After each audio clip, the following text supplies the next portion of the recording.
একটা ফোন কিনে আপনি আপনার কাছে মনে হলো আর একটা দরকার, আপনি কিনলেন, ভালো কথা, হুম, আপনি হুম, সুখী হলেন, কিন্তু এইটা তো বেশি দিন না, হুম, অস্থায়ী সুখ। এত পরিমাণ টাকা এরা মানে গচ্ছিত করে রেখেছে, আত্মসাৎ করে রেখেছে যে এদের পরবর্তী জেনারেশনও শেষ করতে পারবে না, 1-2 জেনারেশন কিন্তু ওইটার উপরেই চলে যাবে, কিন্তু তারপরও এদের কিন্তু শেষ হয় না চাওয়া। আসলে আমাদের যে অ্যাভারেজ স্যালারিটা বা আচ্ছা হচ্ছে আচ্ছা। আমাদের যে বেতন কাঠামো, এটা আসলে ঠিক নাই। যারা যত মানে বেশি শিক্ষিত এরাই কিন্তু দুর্নীতির পরিমাণটা তত বেশি তত বাড়ায়, বেশি তত করে। বেশি বাড়াচ্ছে। মানে অনেক সময় মনে হয় যে এটা সত্য, আসলে সত্য না, একটা মিথ্যার মতো, আবার মনে হয় মিথ্যা কিন্তু এটা আসলে সত্যের মতো। আসসালামু আলাইকুম। আজ আমাদের সাথে গেস্ট হিসেবে আছে নেসারউদ্দিন আহমেদ ভাই, একজন সাইকোলজিস্ট। আসসালামু আলাইকুম ভাই, কেমন ওয়ালাইকুম আছেন? ওয়ালাইকুম আসসালাম। আলহামদুলিল্লাহ ভালো আছি, আপনি ভালো আছেন? এই তো ভাই, আলহামদুলিল্লাহ। আচ্ছা ভাই, আপনার সাথে আজকাল একটু সুখ নিয়ে আলোচনা করব। এখন আমরা তো সবাই সুখী হতে চাই। এই সুখের জন্য আসলে দেখেন, সকাল 8টা থেকে বিকাল 5টা পর্যন্ত আমরা ডিউটি করি। ডিউটি করি কেন? আমরা সম্পদ উপার্জন করব, টাকা উপার্জন করব। আমাদের টাকা লাগবে। টাকাই তো আসলে আমাদের মানে এটা দিয়ে আসলে সুখ কিনতে চাই। বা যত আমরা হলো টাকা উপার্জন করব, এর বিনিময়ে কি মানে আমরা ফাইন্যান্সিয়াল সিকিউরিটি পাবো, আমরা একটা হেলথ সিকিউরিটি পাবো, বা বলতে গেলে টাকা দিয়ে একটা বাড়ি কিনবো, গাড়ি কিনবো, এর মাধ্যমে হলো সুখ কিনবো। হুম। এখন কথা হলো কি, এই দেখা গেছে যে টাকা উপার্জন করতে করতে একটা সময় দেখা যায় যে এই টাকাই একটা সময় আমাদের মাথার মধ্যে টেনশন ঢুকে দেয়, হুম হুম যে হুম টাকাটা আমি রক্ষণাবেক্ষণ করবো কিভাবে। বা কিছুদিন পর পরে দেখা যায় যে বিত্তশালীরা হুম হুম হার্টের প্রবলেম, এই প্রবলেম, সেই প্রবলেম, বিভিন্ন ধরনের প্রবলেমে ভুগতেছে। হুম হুম। আবার দেখা গেছে যে কেউ কেউ তো দেখা গেছে যে টাকা ইনকাম করার জন্য বিভিন্ন ধরনের অবৈধ পন্থা অবলম্বন করতেছে। এই টাকাটা কিন্তু আসলে মানে সুখ ঠিক আছে দেয়, কিন্তু সুখের সাথে সাথে কিন্তু টেনশনও বৃদ্ধি করে দেয়, যেটা আসলে সুখটা কেড়েও নেয়। হুম হুম। এখন ভাই আপনার কাছে আমি জানতে চাই যে টাকা বা সম্পদ এটা কি আসলে আমাদের সুখ দিতে পারে? আচ্ছা, এখন এই কোশ্চেনটা হচ্ছে দুই ভাবে আনসার দেওয়া যায়। একটা হচ্ছে না, যে দিতে পারে না, যদি এক কথায় বলি, আর একটা হচ্ছে হ্যাঁ, দিতে পারে। এটা এখন কিভাবে? এখন হচ্ছে এই জিনিসটা বুঝতে হলে একটু ব্যাখ্যা এই কারণে করতে হবে যে আসলে আমরা যে একটা কথা বলি না যে money can not buy happiness, hmm এটা হুম ঠিক হুম আছে যে এটা কোনো কিছুই আসলে সম্পদ দিয়ে আমরা কোনো কিছু কিনতে পারি না, বা হ্যাপিনেসটা আমরা হচ্ছে কিনতে পারি না, এটা ঠিক আছে। কিন্তু হচ্ছে এই মানিটাই কিন্তু আবার হচ্ছে স্ট্রেস রিলিভার। হ্যাঁ, যে আমাদের যে স্ট্রেস গুলো আছে কিংবা চাপ গুলো আছে, এই হুম হুম চাপগুলো কিন্তু আসলে মানির মাধ্যমেই বা এই সম্পদের মাধ্যমেই কিন্তু আপনার রিলিভ হবে হুম বা হুম কমে যাবে। হ্যাঁ, আমাদের যে হিলিংটা হবে সেটা কিন্তু আসলে টাকার মাধ্যমেই হবে। এই হুম হুম কারণে আপনাকে আমি একটা রিসার্চের কথা বলি যে এই রিসার্চটা করেছিলেন হচ্ছে সাইকোলজিস্ট ড্যানিয়েল, এবং হচ্ছে ওনার সাথে একজন অর্থনীতিবিদ ছিলেন। তো ওনাদের রিসার্চ হচ্ছে যে ইউএসএ তে যে যদি কোনো একটা লোকের বার্ষিক অ্যামাউন্ট বা বার্ষিক উপার্জন যদি $75,000 উপরে হয়, হুম হুম। তখন দেখা যায় যে তার আসলে ওই যে আহ, সুখের যে পার্থক্য, অর্থাৎ এর উপরে যদি চলে যায় তাহলে আসলে তার সম্পদ বাড়লেও তেমন একটা পার্থক্য ঘটে না। যেমন মানে ধরেন, ব্যাপারটা হলো এরকম যে মানে একটা একটা লেভেল পর্যন্ত আমাদের টাকাটা সুখ দেয়। সুখ দেয়, তারপরে যে যাওয়ার এরপরে পরে হলো সুখ আসলে সেই সময় বৃদ্ধি করে না। বৃদ্ধি করে না, মানে এটা রাইট। হলো অনেকটা এরকম যে একটা সময় পর্যন্ত এটা সমানুপাতিক, হুম হুম হুম। তারপরে যায় এটা হলো সমান। হ্যাঁ, একদম সমান হয়ে যায়। হ্যাঁ, রাইট, একদম এই কথাটাই বলতে চাচ্ছিলাম আর কি, যে একটা সময় পর্যন্ত সমানুপাতিক, টাকার সাথে সাথে আমাদের সুখ বাড়তেছে বাড়তেছে, কিন্তু হুম হচ্ছে হুম একটা পর্যায়ে গিয়ে এটা যে একটা গ্রাফটা একদম লেভেলে হয়ে যাবে, একটা সিস্টেমের মধ্যে চলে আসবে, তখন আসলে এটা হবে না। তো আমাদের দেশের দেশীয় কালচারে আপনি যদি চিন্তা করেন, এরকম হতে পারে যে একটা মানুষের বার্ষিক আয় আমাদের দেশীয় কালচারে যদি ধরেন 30 লাখ টাকা হয় হুম হুম হুম হুম। প্রতি বছর, তাহলে দেখা যাবে 30 লাখের পর সে পরের বছর 40 লাখ হলো, তার আচ্ছা সুখের ভাই, মাত্রা 30 কিন্তু লাখ অত টাকা কি বাড়লো না। আমাদের মানে এভারেজ যে বার্ষিক আয়, আহ এটা কি আসলে আমাদের দেশে যে আসলে হ্যাপি ইন্ডেক্সটা আসলে মানে অনেক নিচে, হ্যাঁ হ্যাঁ এটার কারণ কি আসলে এটাই যে 30 লাখ টাকার মানে অত পরিমাণ ইনকাম একজন মানুষ বার্ষিক আয় করতে পারে না? হ্যাঁ, এইটা একটা কারণ হতে পারে। আরেকটা বলি আমি, যেটা সেটা হচ্ছে যে আপনি যদি শহর অঞ্চলের কথা চিন্তা করেন, হ্যাঁ যেরকম হ্যাঁ হ্যাঁ বসুন্ধরা, উত্তরা, গুলশান, এই টাইপের এই জাতীয় যে অঞ্চলগুলো, এখানে কিন্তু সবকিছুর দাম অনেক বেশি। হ্যাঁ হ্যাঁ যারা ফ্ল্যাটে থাকে এদের কিন্তু ফ্ল্যাট ভাড়া অনেক বেশি দিতে হয়। হ্যাঁ। তো নর্মালি কিন্তু দেখা যায় যে আপনি যদি আমাদের দেশীয় কালচারে চিন্তা করেন যে একটা মানুষের ইনকামের যদি অর্ধেক চলে যায় তার বাসা ভাড়ায়, হুম হুম তাহলে হুম। কিন্তু তার জন্য বাকি সবকিছু মেনটেন করা কিন্তু খুব কষ্টসাধ্য। হ্যাঁ ঠিক হ্যাঁ। আছে, এই কারণেই বললাম যে আমাদের দেশীয় কালচারে যদি এরকম হয় যে মাসে হচ্ছে 3 লাখ টাকা করে ইনকাম করলে সে হচ্ছে বছরে 30 লাখ টাকা প্লাস হচ্ছে ইনকাম করতে পারবে। তো এই অঞ্চলগুলোতে যারা থাকে এদের বার্ষিক আয় কিন্তু আরো বেশি হওয়া লাগে, আচ্ছা কারণ ভাই, হচ্ছে এখানে প্রচুর আমি একটা হলো বাসা ভাড়া থাকে।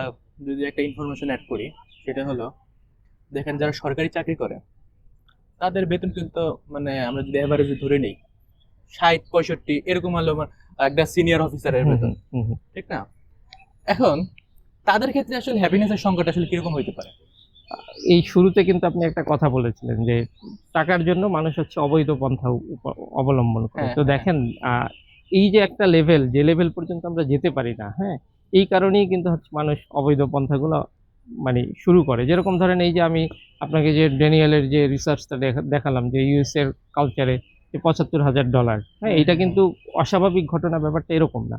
এটা কিন্তু ওদের একটা স্বাভাবিক ঘটনা যে বেশিরভাগ মানুষই বা হচ্ছে অধিকাংশ মানুষ, হুম, হুম, হ্যাঁ, হুম। যে এদের ইনকাম বার্ষিক $৭৫,০০০ হয়।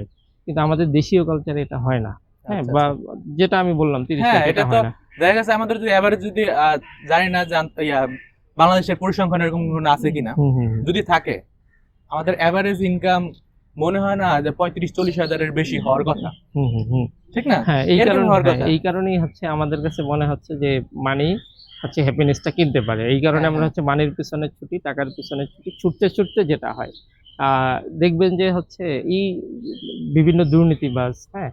ছুটতে, ছুটতে যেটা করে যে পরিমাণ টাকা এরা সুইস ব্যাংকে রাখে কিংবা হচ্ছে এই যে দেশীয় সম্পদ আত্মসাৎ করে মানুষের সম্পদ কিংবা হচ্ছে স্বর্ণ গয়না করে, করে যে রাখে হুম, কিংবা হুম। বিদেশের ব্যাংকগুলোতে রাখে। আপনার কাছে কি মনে হয় যে এরা আসলে আ এরা এদের এরা অথবা হচ্ছে এদের নেক্সট জেনারেশন হ্যাঁ, হ্যাঁ। পরবর্তী পুরুষ এই টাকা শেষ করতে পারবে না কিন্তু। না। এত পরিমাণ টাকা এরা মানে গচ্ছিত করে রেখেছে, আত্মসাৎ করে রেখেছে যে এদের পরবর্তী জেনারেশনও শেষ করতে পারবে না। ১-২ জেনারেশন কিন্তু ওইটার উপরেই চলে যাবে। কিন্তু তারপরেও এদের কিন্তু শেষ হয় না চাওয়া। এরা হ্যাঁ, হ্যাঁ, কিন্তু হ্যাঁ। তারপরও হচ্ছে চায়, তারপরও হচ্ছে চায়। তারপরও এরপর চায়, তারপরও তারপরও কিন্তু চায়। আত্মসাৎ মানে এটা করতে একটা লুপের মতো। হ্যাঁ, একটা যে আমার লোভের টাকা মতো। আছে, আমার আরো টাকা লাগবে। আরো টাকা আমার টাকা লাগবে, আছে, আরো টাকা লাগবে। আরো টাকা লাগবে। কিন্তু সে জানে যে সে যদি আজকেও মানে প্রতিদিনও যদি ৳১,০০,০০০ করে খরচ করে, হ্যাঁ, সে হ্যাঁ। যতদিন বাঁচবে ততদিনে তার টাকা শেষ হবে না। কিন্তু তারপরে হচ্ছে তার আরো চাই, আচ্ছা, আরো তার চাই। যে আরো চাই এই ব্যাপারটাই তো আসলে আমাদের সুখটা কেড়ে নিচ্ছে।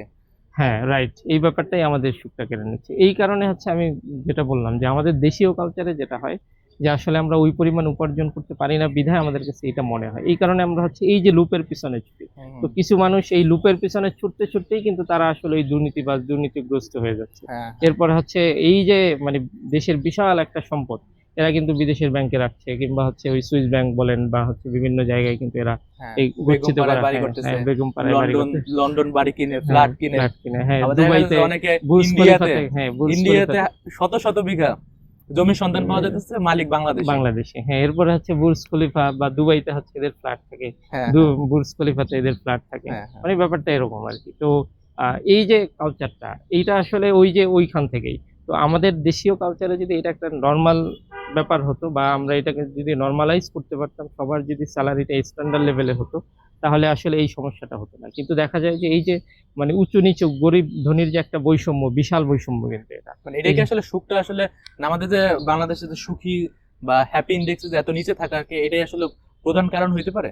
আ আসলে কি প্রধান কারণ আরো অনেকগুলো থাকতে পারে। যেরকম হচ্ছে আমাদের দেশের যে আইনের যে প্রয়োগটা হুম, হুম, সেখানে হুম। কিছু দুর্বলতা আছে। তারপরে হচ্ছে বিভিন্ন ধরনের সমস্যা কিন্তু আমাদের দেশে আছে। হুম। ওগুলোও আছে, হ্যাঁ? এর মধ্যে এইটা একটা কারণ। যে হচ্ছে হ্যাঁ। মানে এইটাই আসলে একদম কারণ সেটা না। কিন্তু এটা একটা কারণ হ্যাপি ইনডেক্স এর যে আমরা নিচে আছি। যে আসলে আমাদের যে এভারেজ সেলারিটা বা আচ্ছা, হচ্ছে আচ্ছা। আমাদের যে বেতন কাঠামো এটা আসলে ঠিক নাই। এই কারণে দেখেন আপনি একটা জিনিস চিন্তা করেন যে আমরা অনেক সময় পেপারে বা হচ্ছে বিভিন্ন মিডিয়ার মাধ্যমে জানতে পারি যে সে হচ্ছে একজন পিয়ন কিন্তু তার গাড়ি আছে, তার ফ্ল্যাট আছে, তার হচ্ছে বাড়ি হ্যাঁ, আছে আপনার ৩য় শ্রেণীর কর্মচারী। তার ঢাকায় ১০ তলা বাড়ি ১০ তলা এবং বাড়ি। তার ৫ জন ফ্যামিলি মেম্বার, ৫ জনের ৫ টা গাড়ি। হুম, হুম। হ্যাঁ, কিন্তু তার বেতন হলো ৳১৮,০০০। ১৮,০০০ টাকা। এখন কথা হচ্ছে যে আ সে যে ৳১৮,০০০ যে দিয়ে যে শুরু করেছিল, হ্যাঁ, হ্যাঁ, আপনার হ্যাঁ। কাছে কি মনে হয় যে একটা ঢাকার মধ্যে সে যদি একটা মানে কোনো একটা জায়গায় টিনের বাসায়ও থাকে সেখানেও কিন্তু তার প্রায় সব খরচ সহ ৳১০,০০০ র উপরে তার হ্যাঁ, বিল দিতে হবে। অবশ্যই। তাহলে সে ঢাকার যে ৳১৮,০০০ দিয়ে সে নিজে কিভাবে চলবে, তার ফ্যামিলি কিভাবে চালাবে, তার বাচ্চাকে কিভাবে পড়াবে, তার হচ্ছে আরো যে আদার্স কস্ট আছে যেমন তার গ্রামের বাড়িতে বাবা-মা থাকতে পারে। হ্যাঁ, তাহলে অবশ্যই। তারা কিভাবে চলবে? তাহলে এই যে একটা ভাই বৈষম্য আমি যদি একটু এড করি সেটা হলো ৫ জনের ফ্যামিলিতে মিনিমাম ৩ রুমের একটা ফ্ল্যাট দরকার।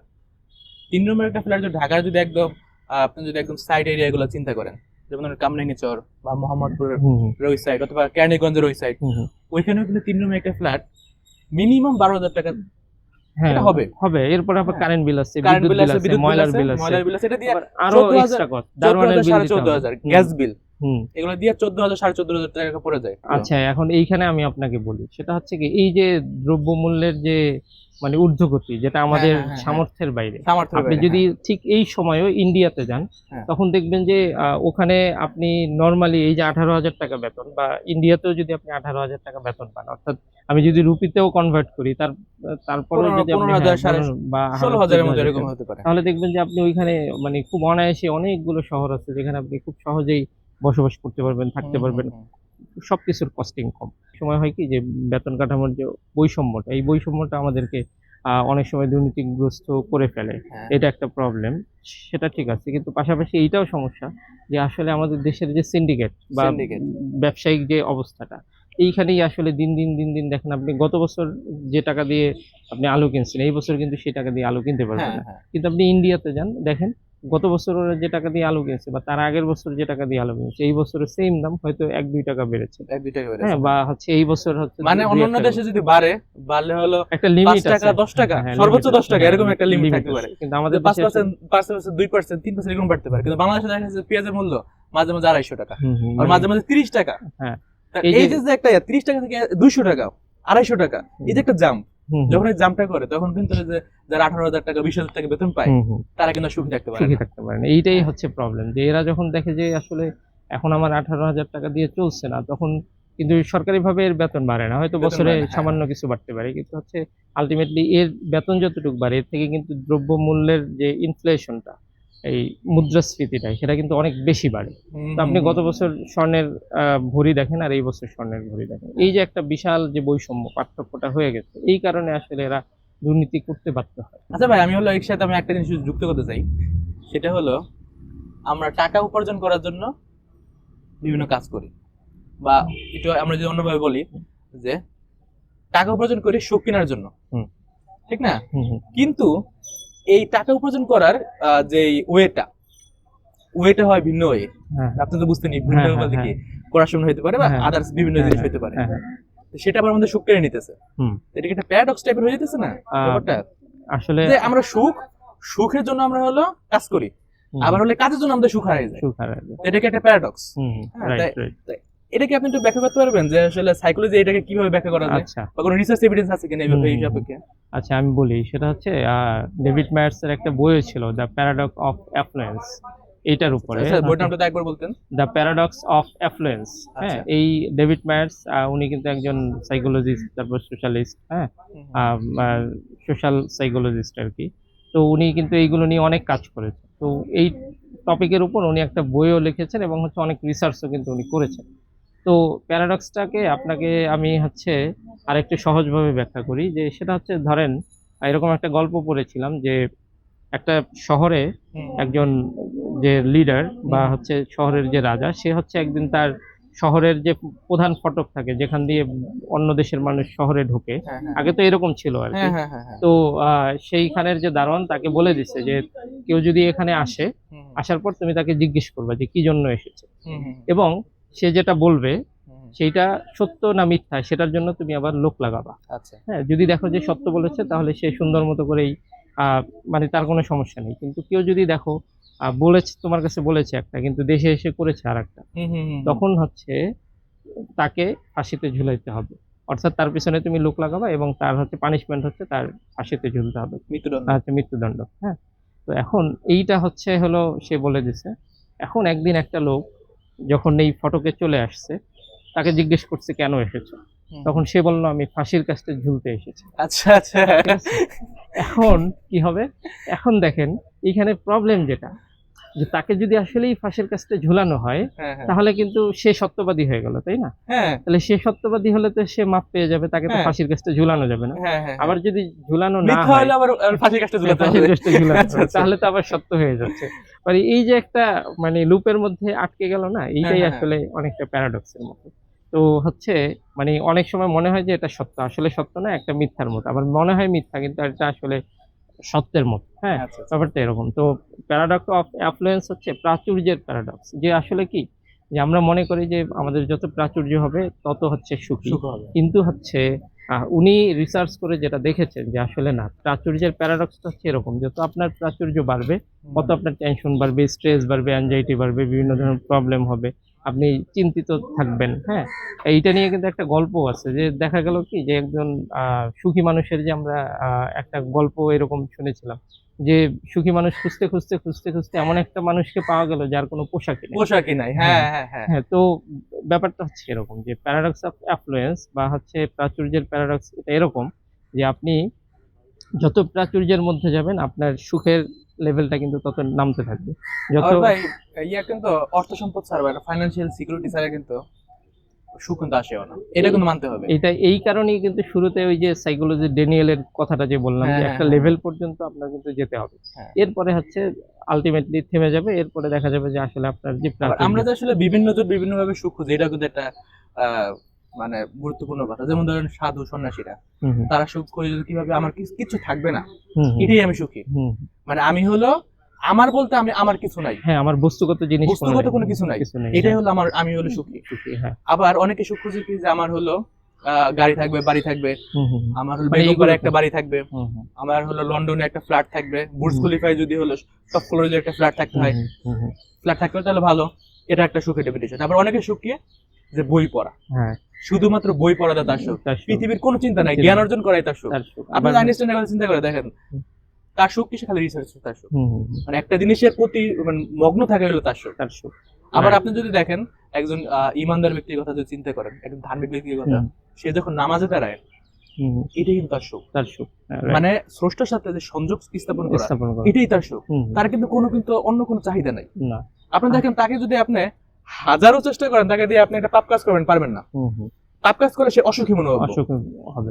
আবার দেখেন কেউ কেউ আছে যে সিরিয়াল কিলার, হুম হুম হুম, ও পাপ কাজ করেই ওই সুখী। সুখী, হ্যাঁ, রাইট। হ্যাঁ, দেখেন ওকে আপনি যদি করেন, ও একটা মানুষকে হত্যা করার পরে, এবার হত্যা করার দেখছেন আপনি যে কিভাবে বিভিন্ন মুভিতে দেখা যায়, এটা আসলে বাস্তবেও ঘটে। হুম হুম বা হুম। আমাদের যে রিসেন্ট একটা যে আমাদের একজন মানে এমপি, হ্যাঁ হ্যাঁ, সেটাই। আপনি এটা কি নির্মমতা, আপনি কি চিন্তা করতে পারেন?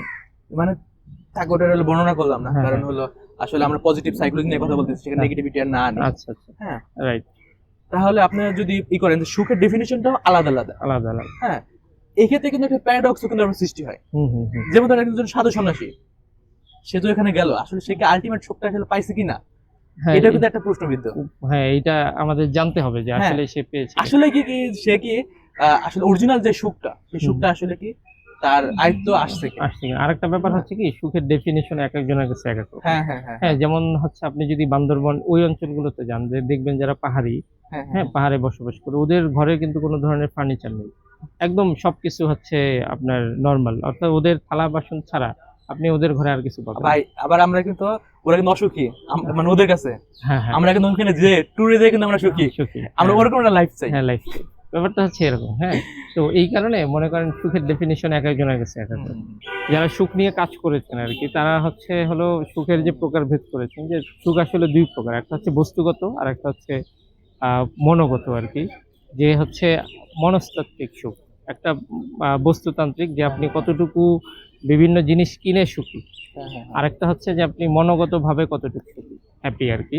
তো এইখানে দেখেন যে ব্যাপারটা, সেটা হচ্ছে যে মানুষের অ্যাডাপ্টেশন বলে একটা উপযোজন ক্ষমতা, যেটা adaptation level। হ্যাঁ লেভেল আছে, যে হচ্ছে যে কোনো কিছু যখন আমরা কিনি, হ্যাঁ। তখন হচ্ছে ওই জিনিসটার প্রতি আমাদের অ্যাট্রাকশন কিন্তু বেশিক্ষণ থাকে না। না। যেমন ধরেন আপনি একটা আইফোন কিনলেন, 2-4 দিন আপনি এটা খুব মজা করলেন, বা হুম, 1 মাস হুম, 2 মাস, এরপরে দেখবেন যে নরমাল ইউজার আপনি, যে অন্য ফোন যেরকম আপনি ইউজ করতেন ঠিক এইভাবে এটাই এটা ভাই যেটা আমার ক্ষেত্রে হয়, ধরেন ফোন কেনার পরে প্রথম সপ্তাহখানি ফোনটা রাখার সময় একদম হ্যাঁ হ্যাঁ সেফ ভাবে, যে একটু হ্যাঁ, যাতে কিছু না হয়, হ্যাঁ, হ্যাঁ, কোনো স্ক্র্যাচ না স্ক্র্যাচ না পড়ে, হ্যাঁ, কোনো কিছু ক্যামেরায়। না হয়।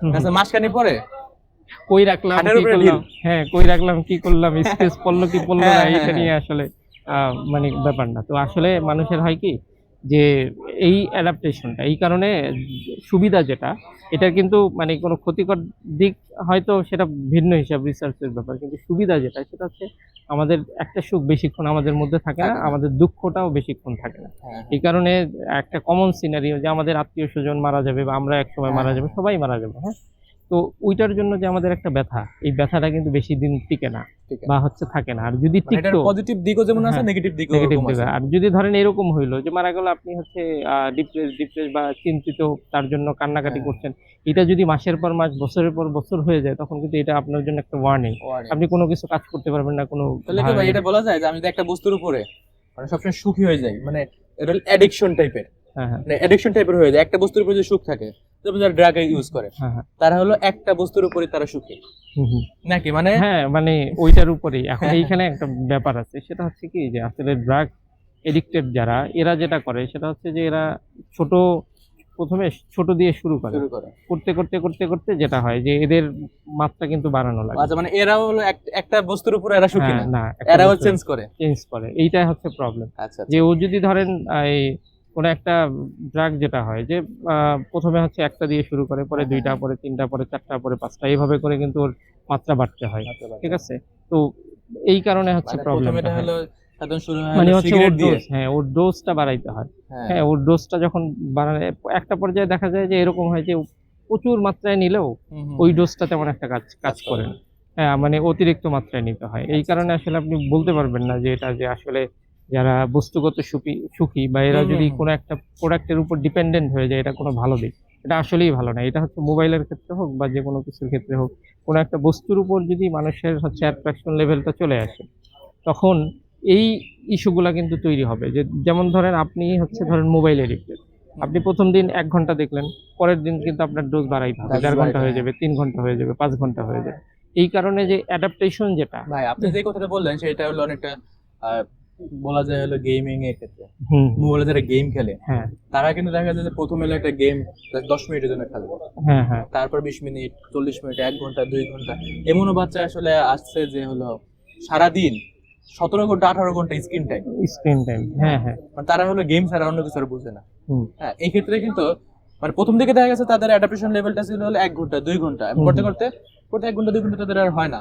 এমন একটা সময় হলো, মানে আমি তো মাঝে মাঝে যে বাসে যাতায়াত করি দেখি যে বাসে বসে আছে হুম, গেম হুম, খেলতেছে, হ্যাঁ, চলতেছে। রিক্সায় বসে আছে গেম খেলতেছে, হাঁটতেছে, এমনকি হাঁটতেছে, হুম। রাস্তা পার হবে হ্যাঁ, ওই সময় মা মানে নিয়ে যাচ্ছে হাতে করে ধরে, হ্যাঁ আর হ্যাঁ সে হ্যাঁ তার কাজে আছে। কাজে আছে, মানে মানে ব্যাপারটা সে একটা বস্তুর উপরে সে হুকড, হোক, হ্যাঁ, অন্য হ্যাঁ, বস্তু সে আর নেবে না, মানে তার সুখ ওইটার ভিতরেই সুখ। ওইটার ভিতরে। তো এইটা আসলে সমস্যা। এই কারণে যে আমাদের যে ২ টা সুখ, একটা হচ্ছে মনস্তাত্ত্বিক আর একটা হচ্ছে বস্তুগত। হুম, হুম, তো বস্তুগত সুখটা আসলে হচ্ছে আপনাকে খুব বেশি যে হ্যাপি করতে পারবে সেটা না। আবার হচ্ছে দীর্ঘস্থায়ী যে হবে তাও না। ওই যে বললাম, iPhone কিনলেন, বেশিদিন ভাল লাগবে না। iMac কিনলেন বা iPod কিনলেন, বেশিদিন ভাল লাগবে না। একটা পর্যায়ে আপনার কাছে as usual মনে হবে, একদম নরমাল মানে মনে আমাদের হবে। রিসোর্স যদি বেশি থাকে হ্যাঁ, আমাদের মনে হয় যে চেঞ্জ করার ওয়ে থাকে আরো বেশি। যেমন আরো হলো আমি যদি বাস্তব ঘটনা শেয়ার করি যে আমার বাড়ি তো মাদারীপুর শিবচরে, মানে আমি যখন ছোট ছিলাম তখন হলো আমার হলো মানে সন্ধ্যার পরে যে আনন্দদায়ক যেই মানে আসলে একটা পরিবেশ, হ্যাঁ, হ্যাঁ। সেটা ছিল কি যে আমার দাদা গল্প বলতো, হুম, হুম, হুম, অথবা আমার এক ফুফা ছিল সে গল্প বলতো, হুম, হুম, অথবা আম্মুর কাছে গল্প শুনতাম। হুম, হুম, ছোটবেলায় আসলে বই টই তো এরকম পড়তাম না, এটাই ছিল আসলে আনন্দের একটা উৎস, যে গল্প শোনা। হুম, হুম। আমি আরো মানে মানুষের কাছে শুনছি যারা হলো হ্যাঁ, যাদের বয়স আমরাও এখন তো 60-65, হ্যাঁ, তারা কি করতো একজন গল্প বলতে সবাই মিলে। মিলে শুনতাম। আর পুঁথি পুঁথি পড়ার একটা প্রচলন ছিল যে হ্যাঁ, হলো একজন পুঁথি পড়তো, সবাই হলো বসে বসে সেই জিনিসটা হ্যাঁ, শুনতো। হ্যাঁ, এটাই, এন্টারটেইনমেন্ট হ্যাঁ, আর কি। এটাই ছিল তাদের হলো আনন্দের একমাত্র উৎস। হুম, এখন দেখেন, এখন কিন্তু ওই সুযোগ কিন্তু আছে, হুম, গল্প শোনার সুযোগ কিন্তু আছে, হ্যাঁ, হ্যাঁ, ফোন আছে, ফোন আছে, টিভি আছে, হ্যাঁ, ইউটিউব আছে, ইউটিউব আছে, তার গেম খেলার জিনিস আছে। হ্যাঁ, তারপরে তো আপনি মানে এখন তো আরো যা যা বের হইছে তো অনেক কিছু, অনেক কিছু, হ্যাঁ, রাইট। কিন্তু আসলে সুখের পরিমাণ কি আসলে বাড়ছে কিনা? আগে আমরা হলো যে পরিমাণ সুখ অনুভব করতাম, হুম। এখন কি আসলে কি সেম পরিমাণ সুখ অনুভব করি কিনা? আচ্ছা, আচ্ছা, এখন এইটা নিয়ে একটা রিসার্চ হয়েছে, এটা ইউএসএ বেস। যে আচ্ছা, আচ্ছা। এইটাও করছে হচ্ছে ডেভিড মায়ার্স। উনি হচ্ছে ১৯৫০ থেকে ২০০০ এই সালগুলো নিয়ে মানে ৫০ বছরের ডেটা কালেক্ট করে উনি যেটা বলেছেন সেটা হচ্ছে যে ৫০ সালের আগে, মানে ৪৭ সাল থেকে হ্যাঁ, শুরু করে হ্যাঁ, ৯৮ সাল, এই ৫০ বছরের পিরিয়ডটাকে উনি একটা এক্সাক্ট টাইম ধরে এটা নিয়ে কাজ করেছেন। উনি বলেছেন যে ১৯৫০ সালের আগে, মানে ওই ঠিক ওই সময়টায় ১৯৪৭ সালে ইউএসএ 30% মানুষ সুখী ছিল। হুম, হুম। এই ২০০০ সালে এসেও 30% মানুষই সুখী। আচ্ছা, অথচ আচ্ছা। ওই সময়ে হচ্ছে আপনার রিসোর্স ছিল কম। রিসোর্স ছিল কম, কিন্তু এই সময়ে এসে ওদের থেকে কিন্তু 3 গুণ বেশি রিসোর্স, হ্যাঁ, এন্টারটেইনমেন্ট বেশি, তারপর হচ্ছে ইনকামও 3 গুণ বেশি। উনি Income ও 3 বলেছে গুণ এটা বেশি। যে ওই সময় থেকে এই সময়ে 3 গুণ বেশি ইনকাম, আয়ও 3 গুণ বেশি, কিন্তু হ্যাঁ। সুখের পরিমাণ হচ্ছে সুখের same। পরিমাণ কম। তাহলে ভাই এখানে একটা কোশ্চেন হলো আমার, তো সুখ আসলে আমরা কিসে পাবো? আচ্ছা সুখটা আসলে আমরা পাবো কই? আচ্ছা, এখন সুখের যে ব্যাপারটা, এটা আসলে কি অনেকটা জেনেটিক্যালি। আচ্ছা, হ্যাঁ, এই কারণে আমি বলতেছি যে সেটা হচ্ছে জেনেটিক্যালি বলতে যদি আমরা যদি এরকম বুঝি যে আমার বাবা সুখী তাই আমি সুখী, অনেকটা এরকম তাহলে যে আমার বাবা অসুখী আমি সুখী, আমি অসুখী হব। এখন তাহলে আমি কি মানে আমার বাবা যদি অসুখী হয়, আমার দাদা যদি অসুখী হয়, আমার কি এখন সুখী ওইটার আমি? হ্যাঁ, ওইটার প্রভাব আপনার উপর পড়বে কিনা। হ্যাঁ, এখন এইখানে যে ব্যাপারটা সেটা দেখবেন যে বাবা যদি খুব চটপটে হয়, হুম, হুম, সন্তান চটপটে হয়, বা দাদা যদি খুব চটপটে রাগী হয়, দেখবেন সন্তানদের মধ্যে ওই একটা প্রবণতা থাকে। হুম, হুম, আবার হচ্ছে বাবা যদি ধীরস্থির হয়, কোনো একটা কিছু খুব লজিক্যাল হয়, হুম, হুম, বা দাদা যদি হয়, তাহলে দেখবেন যে সন্তানও এরকম লজিক্যাল হয়, ঠিক আছে। হুম, হুম, তো এইটা অনেকটা জেনেটিক এর ব্যাপার আর কি, জেনেটিক্যালি আচ্ছা, ডিপেন্ড করে যে আসলে আপনার বাবার বিহেভিয়ারটা কিরকম, আপনার হুম, দাদারটা কিরকম ছিল, আপনারটা কিরকম হচ্ছে। তো দেখবেন যে সুখ যে ব্যাপারটা বললাম না, যে আসলে বস্তুগত সুখটা ফিক্সড না, স্থায়ী আচ্ছা, না, আচ্ছা, হ্যাঁ, হ্যাঁ, অস্থায়ী। এটা একটা সময় চেঞ্জ হচ্ছে। তো আসলে সুখটা পুরাটাই হলো মনের মনোগত। ব্যাপার, হ্যাঁ, মনস্তাত্ত্বিক সুখটা ফিক্সড কিনা। আর মনস্তাত্ত্বিক সুখটাই কিন্তু অনেকটা বলা যায় ফিক্সড। ফিক্সড। হ্যাঁ, একটা জিনিস খেয়াল করবেন যে ধরেন আপনার দাদার 100 বিঘা জমি ছিল, হুম, হুম, আপনার বাবার কাছে এসে এটা 50 বিঘা 50 হয়ে গেছে, বিঘা। কারণ 50% কমে গেছে। হুম, আপনার হুম, কাছে এসে আরো 50% কমবে, বা হ্যাঁ, আরো কমতে পারে। মানে আমার দাদার হ্যাঁ, কাছে ছিল 100 বিঘা, আমার কাছে ছিল 10 বিঘা, 25 বিঘা। হ্যাঁ, বা 25 বিঘা বা 10 বিঘা এসে থামলো, হ্যাঁ, কারণ হ্যাঁ, হ্যাঁ, এমন হ্যাঁ, হইতে পারে যে খালি 2 সন্তানই যে হ্যাঁ, হবে হ্যাঁ, ব্যাপারটা হ্যাঁ, এরকম। আচ্ছা, কিন্তু আপনার দাদার সুখের পরিমাণ আর আপনার সুখের পরিমাণ সেম, এটা হইতে পারে না? এটা কিভাবে? হ্যাঁ, এইটা এইভাবে যে হচ্ছে ওই যে বললাম যে এই মনস্তাত্ত্বিক সুখ যেটা, হুম, হুম, এইটা হচ্ছে অনেকটা জেনেটিক্যালি ডিপেন্ড করে যে আপনার বাবা যেরকম সুখী ছিল, হুম, হুম, যেরকম লজিক্যাল ছিল আপনি ওরকম লজিক্যাল, হুম, আপনার দাদা যেরকম লজিক্যাল আপনি ওরকম লজিক নিয়ে সবকিছু ভাবেন, চিন্তা হুম, করেন। তো মনস্তাত্ত্বিক যে ব্যাপারটা, যে আপনার দাদা হয়তো ছিল যে 100 বিঘা জমি, কিন্তু সে তো 100 বিঘা ইউটিলাইজ করতে পারে নাই। না, আবার হচ্ছে 100 বিঘাতে সেই সময় যে পরিমাণ উৎপাদন হইতো, এখন কিন্তু 10 বিঘা এর থেকে বেশি উৎপাদন হয়। হ্যাঁ, হ্যাঁ, এইটা হচ্ছে আগে হলো আগে হলো শুনলাম যে হলো 1 বিঘাতে ধান হয়তো 12 মণ 14 মণ, 14 মণ, এখন ধানের 40 মণও 40 হয়। মণ। এই যে দেখেন আপনার ভেরিয়েশনটা। ভেরিয়েশন। হ্যাঁ, কিন্তু আল্টিমেটলি কিন্তু দিন শেষে কিন্তু আপনার দাদার ইনকাম, বা হচ্ছে সে যেভাবে দিন কাটাচ্ছিল, আপনার বাবাও ঠিক সেভাবে, আপনিও সেভাবে। তার মানে হচ্ছে সুখের পরিমাণ তো সেম। আপনাদের যে লাইফ স্টাইল হ্যাঁ, সেটাও হ্যাঁ, সেম, সুখের পরিমাণও সেম। আবার উল্টাটা যদি আপনি চিন্তা করেন যে আপনার দাদার সময় ছিল 100 বিঘা, আপনার বাবার সময় এসে 200 বিঘা হয়েছে। হুম, হুম, হুম, আপনার সময় এসে কত বিঘা, আরো 400 100 বিঘা, বিঘা। হ্যাঁ, 400 বিঘা হয়ে গেল, আপনি আরো হয়ে গেল। হ্যাঁ, হ্যাঁ, কিন্তু যদি আপনি ওইভাবে চিন্তা করেন যে এদের এই যে মনস্তাত্ত্বিক সুখটা, সেটাও দেখবেন যে সেম। আর আপনার দাদার 100 বিঘা নিয়ে যতটুকু হ্যাপি ছিল, আপনি 400 বিঘা নিয়ে ততটুকু একই হ্যাপি। রকম হ্যাপি। এইটা একটা জেনেটিক্যালি আর কি, পুরা অনেকটা বংশগত আচ্ছা ভাই, এখানে ব্যাপার। হলো আমার হলো কথা আরেকটা হলো, আরেকটা ইস্যু আছে, সেটা হচ্ছে কি যে আসলে আমাদের লাইফে তো অনেক ধরনের রিলেশনশিপ থাকে, হ্যাঁ, যে হ্যাঁ, হ্যাঁ, হ্যাঁ, বাবার সাথে, মায়ের সাথে, আমার স্ত্রীর সাথে, তারপরে হচ্ছে সন্তানের সাথে, এই যে এইটার উপরে কোনো অনেক কিছু ডিপেন্ড করে। অর্থাৎ অনেক সময় হয় না যে আসলে সে আহ, দেখা যায় যে হচ্ছে অনেক ভালো, হুম, হুম, হ্যাঁ, হুম, কিন্তু হচ্ছে ফ্যামিলিগত ভাবে প্রবলেম, তার স্ত্রীর সাথে সমস্যা, বাচ্চার সাথে সমস্যা, হুম, হ্যাঁ, এদের সাথে তার অ্যাডজাস্টমেন্ট ঠিক নাই। তো এই কারণে আসলে এই যে সুখের মাত্রাটা কমে যায়। তো একে ধরেন সে অফিসে আসছে, আপনার আপনার বা যে কোনো একটা অফিসের কর্পোরেট বা যে কোনো একটা জবে, সে ধরেন সে 1 লাখ টাকা স্যালারি পায়, হুম, হুম, হ্যাঁ, বা হুম, 2 লাখ টাকা ধরেন স্যালারি পায়, কিন্তু সে ঘরে অশান্তি। ঘরে হ্যাঁ, শান্তি। তার ঘরে কিন্তু সুখ নেই, মানে হচ্ছে সে, তার কাছে মনে হয় যে ঘরে গেলে জাহান্নামে ঢুকছি। হ্যাঁ, এরকম হতেই পারে অনেকের, হুম, হ্যাঁ। হুম, বা হচ্ছে তার সন্তান তার সাথে অ্যাডজাস্টমেন্ট, রিলেশনশিপ হ্যাঁ, যেটাকে বলি। Toxic relationship. এই কারণে হচ্ছে এই যে মানে হ্যাপিনেসটা আসলে ডিপেন্ড করে। হ্যাঁ, বংশগত হতে পারে, তারপরে হচ্ছে ফ্যামিলিগত হতে পারে। ফ্যামিলিতে যদি হ্যাপি না হয়, তাহলে দেখা যায় যে আসলে বাহ্যিক যতই সে হ্যাপি থাকুক, হুম, হুম, এইটা আসলে মানে হয় না। আরেকটা হয় কি যে অনেক সময় আমরা চিন্তা করি না যে হাজবেন্ড ওয়াইফ ঘুরতে গেল, কিংবা হচ্ছে ওই যে এখন তো ইউটিউবের হুম, কাপল হুম, হুম, ব্লগের হুম, যে হুম, একটা ট্র্যাডিশন হুম, চলছে, হুম, হ্যাঁ।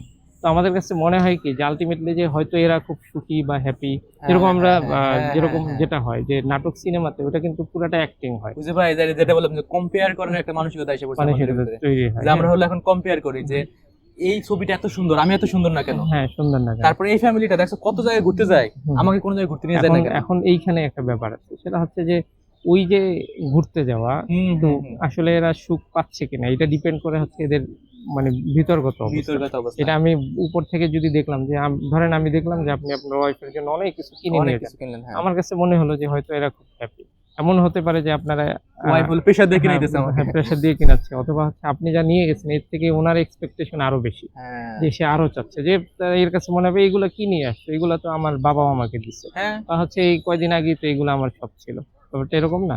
তো এইরকম হতে পারে আর কি। তো এই জিনিসটা আসলে ফ্যামিলি রিলেশনশিপ, তারপর হচ্ছে জেনেটিক্যাল এইরকম বিভিন্ন জিনিসের উপর ডিপেন্ড করে। তো ভাই আপনি যেটা বললেন যে হলো আমাদের যেই হলো বস্তুবাদী বা হলো যেই সুখটা, সেই সুখটা আসলে আমাদের আলটিমেট সুখ না। হ্যাঁ যেটা হ্যাঁ রিলেশনশিপের মাধ্যমে যে সুখটা, এই সুখটা হলো অনেক বেশি স্টেবল, হ্যাঁ, বা জেনেটিক্যালি যদি সুখ জেনেটিক্যালি আসে, যেটা বেশি স্টেবল। হ্যাঁ বেশি স্টেবল। কিন্তু আমরা কিন্তু বর্তমানে উল্টা দেখতেছি। উল্টাটা কিরকম দেখেন, পরিবারগুলো একক একক পরিবার হয়ে যেতেছে, হুম হুম আবার হলো ডিভোর্সের রেট। হুম হুম। আমি মনে হয় নিউজটা যদি আমার ভুল না হয়, দেখলাম যে প্রতি 40 মিনিটে একজন একটা ডিভোর্স হইতেছে। হ্যাঁ। এটা মেবি ঢাকাতে বা এরকম একটা হ্যাঁ, নিউজ হ্যাঁ। আমি করলাম। তো দেখেন, এই যে যে আপনার রিলেশনশিপ ব্রেকআপ হওয়ার ব্যাপারটা বা ফ্যামিলি ভেঙে যাওয়ার ব্যাপারটা, এটা কিন্তু দিন বাড়তেছে। হুম হুম। তার মানে কি আমরা দিন দিন হলো বস্তুবাদীর দিকে আমরা বেশি বেশি হ্যাঁ হ্যাঁ, মানে আগায় যাচ্ছি, আগায় যাচ্ছে। ঠিক না? হ্যাঁ রাইট। তাহলে আসলে বস্তুবাদী কি আমাদের সুখ দিতে পারে? এখন এইখানে আসলে কি বস্তুবাদীরা কখনো সুখী হয় না, এটা হচ্ছে প্রথম কথা। আচ্ছা, এটা কেন কেন কেন কেন হয় না? কারণ হচ্ছে কি দেখেন, এরা আসলে কম্পেয়ার করতে শেখে। আর আরেকটা জিনিস আপনি খেয়াল করবেন যে আচ্ছা, আমি যদি ধরেন আমার কাছে একটা ফোন আছে, হ্যাঁ আর আমার মানে ভালো লাগছে, আমি একটা ফোন কিনলাম, হ্যাঁ হ্যাঁ সমস্যা কি? এখানে আমি সুখী হইতেছি। হুম হুম বা আমি আর এখন হলো আমার কাছে 1 লাখ টাকা আমি বেতন পাই, আমি আরো বেশি কাজ করে, আমার ফ্যামিলি দরকার কি, আমি আরো বেশি কাজ করে আমি 2 লাখ টাকা বেতন করবো। এখন এখন তো আমার সমস্যা কি এখানে? এখন হচ্ছে ওই যে বললাম অ্যাডাপ্টেশন লেভেল, হ্যাঁ। যে আপনার হচ্ছে একটা ফোন কিনে আপনি, আপনার কাছে মনে হলো আর একটা দরকার, আপনি কিনলেন, ভালো কথা, হুম, আপনি সুখী হলেন, কিন্তু এইটা তো বেশি দিন না, অস্থায়ী সুখ। ওই যে বললাম যে একটা সময় বললাম না যে দুঃখ আমাদের কাছে বেশি দিন থাকে না কেন, কারণ হ্যাঁ। হচ্ছে হলো একটা সময় ওইটা আস্তে আস্তে হ্রাস পেয়ে যায়, কমে যায়, একদম শেষ হয়ে যায়। হ্যাঁ, হ্যাঁ, হ্যাঁ। আমার দাদা যখন মারা গেছে আমার খুব কষ্ট লাগে, অনেক দিন আমি খুব মানে দুঃখ কষ্টের মধ্যে ছিলাম। কারণ আমার ফ্যামিলিতে বলা যায় যে আমার ফুফু মারা গেছিলেন, কিন্তু হচ্ছে দাদার প্রতি আমার বেশি অ্যাট্রাকশন ছিল। এই কারণে আমার কাছে মনে হয়েছে যে এটা একটা আমার কাছে বড় ধরনের ধাক্কা। হুম, হুম, তো হুম। কিন্তু এখন কি আসলে আমার কাছে সেরকম কষ্ট লাগে? লাগে না। আর যদি কষ্ট লাগতো তাহলে কি আমি নরমাল লাইফ লিড করতে পারতাম না। তো এইখানে যেটা বলতেছিলাম যে আসলে হয় হয় কি যে এই যে সুখ বা হচ্ছে দুঃখ, এটা আসলে আমাদের বেশিক্ষণ থাকে না। থাকে না। না থাকার কারণে যেটা হয় যে আপনি আরেকটা ফোন কিনলেন, কিনতেই পারেন। হ্যাঁ, হ্যাঁ, কিন্তু হচ্ছে এইটা নিয়ে যে আপনি খুব হ্যাপি হয়ে যাবেন দিনের পর দিন, মাসের পর মাস, ব্যাপারটা এরকম না। হ্যাঁ, একটা হ্যাঁ। সময় কিন্তু আপনার কাছে মনে হবে ধুর ২ টা ফোন, আরো একটা কিনি। আরেকটা কিনি। মানে হ্যাঁ। অথবা অন্য একটা জিনিস কিনি, যে এইটা দিয়ে আমার এই অ্যাপস চলছে না, বা এই গেমটা আমি খেলতে পারছি না, বা আমার এই কাজটা হচ্ছে না, তো আমার অন্য আরেকটা ডিভাইস হুম, লাগবে হুম, হচ্ছে হুম। শুধুমাত্র ওইটার জন্য। হুম, হুম, হ্যাঁ, হুম। এইরকম আরকি। এইভাবে করে কিন্তু আপনি হচ্ছে একটা লুপের মধ্যে পড়ে যাবেন। ভাই এখন এই লুপ কিন্তু থেকে কিন্তু আমি কোনোদিন আরেকটা বের হলো হইতে পারবো না। নতুন ট্রেন্ড বের হয়েছে, যেটা হলো শো আপ। হ্যাঁ, হ্যাঁ, শো অফ, রাইট। আমি এরকম ঘটনা আমি জানি যে মানে বাবাকে এক প্রকার মানে বাধ্য করে হুম, বাবার গায়ে হাত তুলে পর্যন্ত আইফোন কিনছে। হুম, হুম, কেন? কারণ সে, তার যে বন্ধু বান্ধব আছে, বন্ধু বান্ধব সবার আইফোন আছে, তার আইফোন নাই। হুম, তো তার হলো সুখের মাত্রা হলো আইফোন, আইফোন, রাইট। বাইক। মানে বাইক কিনতে হবে, ওকে কিনতেই হবে। কেন কিনতে হবে? ওর বন্ধু বান্ধবের কাছে ওর একটা হলো স্ট্যান্ডার্ড বজায় রাখতে হবে, হুম, হুম, কিনতেই হবে বাইক, এরকম পর্যন্ত। হ্যাঁ, মানে এটার ভিতরে ওর সুখ। এইটা তো আমরা অনেক জায়গায় দেখেছি যে আসলে কোনো একটা কিছুর জন্য বাবা মায়ের গায়ে হাত তোলা, হত্যা করা, হ্যাঁ, হ্যাঁ, হ্যাঁ, জায়গা জমির জন্য যে হয় এই যে হ্যাঁ, হ্যাঁ, হ্যাঁ। ব্যাপারগুলো, হ্যাঁ। তো এইটা আসলে ওই যে বললাম যে মানুষের ভিতর কত যে এক ধরনের টেন্ডেন্সি, যে আমার দরকার দরকার। যারা আসলে আপনি একটা জিনিস চিন্তা করেন, আমাদের দেশে যারা দুর্নীতি করে, হুম, হুম, শুরুতে আপনি একটা উদাহরণ দিচ্ছিলেন যে একজন চতুর্থ শ্রেণীর কর্মচারী বা তৃতীয় শ্রেণী, হ্যাঁ, কিন্তু আমাদের দেশে যারা দুর্নীতি করে, আপনার কাছে কি মনে হয় যে এরা আসলে অশিক্ষিত বা হচ্ছে কিছু জানে না? হ্যাঁ, এরকম না। অবশ্যই শিক্ষিত। যারা যত মানে বেশি শিক্ষিত, এরাই কিন্তু দুর্নীতির পরিমাণটা তত বেশি তত বেশি করে। তত বেশি বাড়াচ্ছে, ঠিক ভাই, আছে? এই ক্ষেত্রে কিন্তু এক্সপেকটেশন লেভেলও কিন্তু আছে। আপনি একটা জিনিস চিন্তা করে দেখেন, আমাদের দেশে একটা হলো এসএসসি, মানে আপনার রিকোয়ারমেন্ট, হুম হুম, সেখানে কিন্তু মাস্টার্স কমপ্লিট করে পোলাপান পরীক্ষা দিতেছে। হ্যাঁ, রাইট। তার একটা স্টুডেন্ট যখন মাস্টার্স কমপ্লিট করে, তখন তার কিন্তু একটা স্বপ্ন থাকে। হুম হুম, স্বপ্ন থাকে যে আমি হলো মিনিমাম 60 থেকে 70,000 টাকা ইনকাম করবো। হুম, এর নিচে কিন্তু ইনকাম মানে তার স্বপ্ন থাকে না। হ্যাঁ, হ্যাঁ, রাইট। প্লাস বাবা মার আত্মীয় স্বজনের সবারই একটা হলো আশা ভরসা হুম, যে না, আমার একটা ছেলে, আমার ভাতিজা, আমার ভাইগনা হলো হুম। সে হলো শিক্ষিত হইতেছে, অবশ্যই সে হলো আমাদের হলো ইচ্ছাগুলো পূরণ করবে। হুম হুম, কিন্তু আপনি দেখেন, সে যখন চাকরি বাজারে যায়, চাকরি বাজারে যাওয়ার পরে কিন্তু দেখে চাকরি নেই। হ্যাঁ, রাইট। সে চাকরি পাইলো কি? চাকরি পাইলো হলো 18,000 টাকা দামের একটা চাকরি পাইলো। হুম হুম, এখন কি সরকারি চাকরি? হুম। মেয়ে দেখতে যাবে, তার মানে কি সরকারি চাকরি করে, হ্যাঁ তাদের এক্সপেকটেশন লেভেলটা ওই লেভেল, ওই লেভেলে। তার মানে কি একটা সিকিউর চাকরি। হুম, এই বাবার চাহিদা, মার চাহিদা, মামার চাহিদা, চাচার চাহিদা, দাদার চাহিদা, সবার চাহিদা পূরণ করতে হবে, হ্যাঁ হ্যাঁ হ্যাঁ ঠিক না? এই চাহিদাগুলো পূরণ করার জন্য কিন্তু তাকে কিন্তু তার একটা অবৈধ পথ অবৈধ পথ বেছে নিতে হয়, হ্যাঁ হ্যাঁ ঠিক না? এটাই আর কি। তো ওই যে শো অফের কথাটা বললেন না, তো আপনি একটা জিনিস খেয়াল করবেন যে ইউটিউবে অনেকেই পডকাস্ট বানাচ্ছে, দেখবেন হ্যাঁ, যে হ্যাঁ, হচ্ছে এদের থাম্বনেইল থাকে বা টাইটেল থাকে যে এত বছর বয়সে এত হাজার টাকা বা এত লাখ টাকা হচ্ছে ইনকাম। ইনকাম আর ইনকাম দেখবেন যে এই ইনকামটাকেই কিন্তু ফোকাস করা হয়। হ্যাঁ হ্যাঁ, ব্যাপারটা হচ্ছে এরকম যে ইনকাম বেসড এক ধরনের ট্র্যাডিশন তৈরি হচ্ছে আমাদের সমাজে, ভাই, এই কারণে আমি আসলে আমি একটাই বলি এক্সপেকটেশনটা আপনাকে, বেশি। আমি একটা মানে যাই হোক কোন চ্যানেলের নাম বললাম না বা কিছু বললাম না, এরকম যে আপনি এই স্ট্র্যাটেজিগুলো ফলো করেন তাহলে আপনি হলো এই করবে বিক্রি এত করতে টাকা। পারবেন। হ্যাঁ তো চিন্তা করে দেখেন যে আপনি জাস্ট এই অর্ডটা অ্যাড করেন হ্যাঁ হ্যাঁ বা এই অর্ডটা খালি করেন, দেখেন হ্যাঁ আপনি যে ওয়েটা অ্যাড করলেন, আসলে কি আপনার প্রোডাক্ট ওয়েটা ওই জিনিসটা আছে?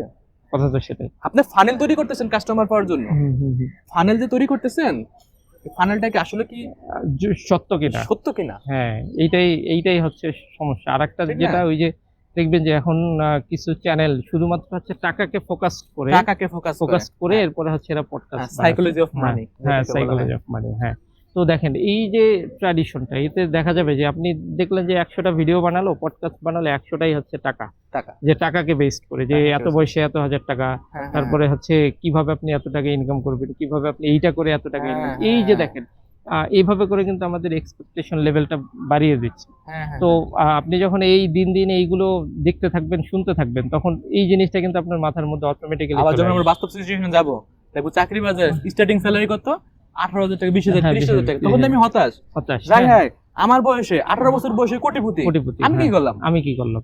এই যে দেখেন এই যে কম্পারিজনটা, হ্যাঁ, হ্যাঁ, তখনই কিন্তু হচ্ছে আপনি হতাশ হয়ে যাবেন, হতাশ ডিপ্রেসড হবেন। হয়ে যাবেন।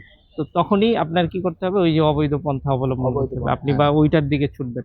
আর আরেকটা ব্যাপার হচ্ছে দেখেন, আমরা তো একটা ফ্যামিলিতে বিলং করি, তাই না? হুম, আমরা হুম, হুম। আমাদের বাবা মা আছে, আমাদের স্ত্রী সন্তান আছে, কিংবা হচ্ছে বিভিন্নভাবে আমরা হচ্ছে একটা সোশ্যাল মেইনটেইন করে চলি।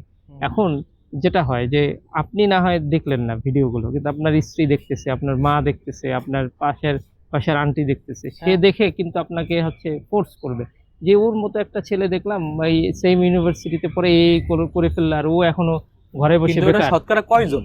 হ্যাঁ, এইটাই হচ্ছে মানুষ বোঝে না যে আসলে এই যে পার্সেন্টেজটা এটা হ্যাঁ। কতটা। আরেকটা ব্যাপার দেখেন, এইখানে আমি একটা জিনিস বলি অনেক সময় আমার। ভাই আমি ছোট একটা জিনিস শেয়ার করি, হ্যাঁ। সেটা হলো আমি হলো মানে এক জুনিয়র, সে বলতেছে যে মানে সে ইঞ্জিনিয়ারিং এ ভর্তি হয়েছে, কেন ভর্তি হয়েছে? সে ভর্তি হয়েছে হলো আরে সে তো ব্যবসা করবে, এখন যে সাবজেক্টে পড়ুক সমস্যা আছে হ্যাঁ, কোনো? হ্যাঁ হ্যাঁ, কেন তুমি ব্যবসা করবা? ইন্ডিয়াতে আপনি করেন দেখেন, ইন্ডিয়ার যে ইঞ্জিনিয়ারিং করতেছে সে কি হইতেছে, সে ইনফ্লুয়েন্সার হইতেছে, হুম সে হলো ইউটিউব ভিডিও বানায়, হ্যাঁ হ্যাঁ সে হলো আপনার হলো সিনেমা করে, হ্যাঁ ওর মাথাতে ঢুকে গেছে ওইটা যে ইঞ্জিনিয়ারিং পড়ে তারা ওইগুলা করে, ওইগুলা করে। হ্যাঁ, তার মানে কি আমি ইঞ্জিনিয়ারিং করতেছি আমি ব্যবসা করবো, ব্যবসা করবে, সে কিন্তু সাবজেক্টের ভ্যালুটা কিন্তু সে দিতেছে না, দিতেছে না, রাইট। মানে সে কিন্তু টাকা ইনকামের ব্যাপার, মানে সে কিন্তু ইনফ্লুয়েন্স হইতেছে কোন দিক দিয়া, যে গুটি কয়েক ধরেন এটা কিন্তু 0.01% হইতে পারে যে ইঞ্জিনিয়ারিং পড়ছে, ইঞ্জিনিয়ারিং পড়ে সে সিনেমা করতেছে, হ্যাঁ হ্যাঁ ইঞ্জিনিয়ারিং পড়ছে, ইঞ্জিনিয়ারিং পড়ে সে হলো আপনার ইনফ্লুয়েন্সার হয়েছে, ইঞ্জিনিয়ারিং পড়ে সে হলো বিজনেস শুরু করছে, মানে স্টার্টিং এই, হুম কিন্তু ব্যাকগ্রাউন্ডে যদি দেখি আমরা দেখা যাবে তার বাবার বংশগত বিজনেস, বিজনেস। আর সিনেমায় তার বন্ধু অনেক বড় একটা মানে অনেক বড় একটা যে হলো মানে যে বল সিনেমা বানাবে ডিরেক্টর, হ্যাঁ, এরকম দেখা যাচ্ছে তার পরিচিত কেউ, পরিচিত।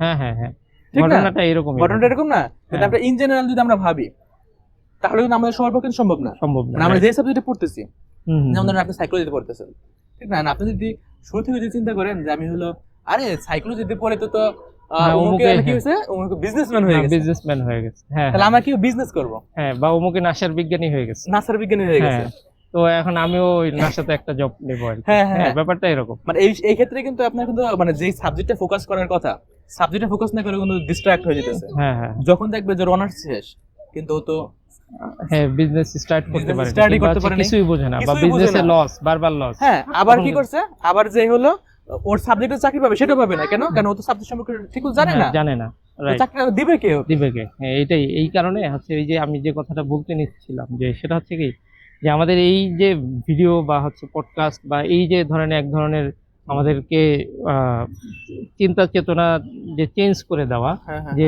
সব টাকামুখী, টাকা হ্যাঁ, মুখী, যে এত টাকা এত টাকা, এই টাকামুখী কিন্তু আমাদেরকে হচ্ছে ডিস্ট্রাক্ট করে দিচ্ছে। হুম, আমাদের যে গোল, সেই গোল থেকে সরে আসছে। আমাদের যে সুখ, আমরা এখন সব টাকার ভিতরে সুখ মনে করছি। অনেকে দেখবেন, আমি সেদিনও একটা দেখলাম যে হচ্ছে সে ছোটবেলা থেকে যে ডিগ্রি নেওয়া শুরু করলো, পেপারে আসছে আর কি, হুম, যে এখনো সে হচ্ছে বিভিন্ন ইউনিভার্সিটি থেকে ডিগ্রি নিচ্ছে।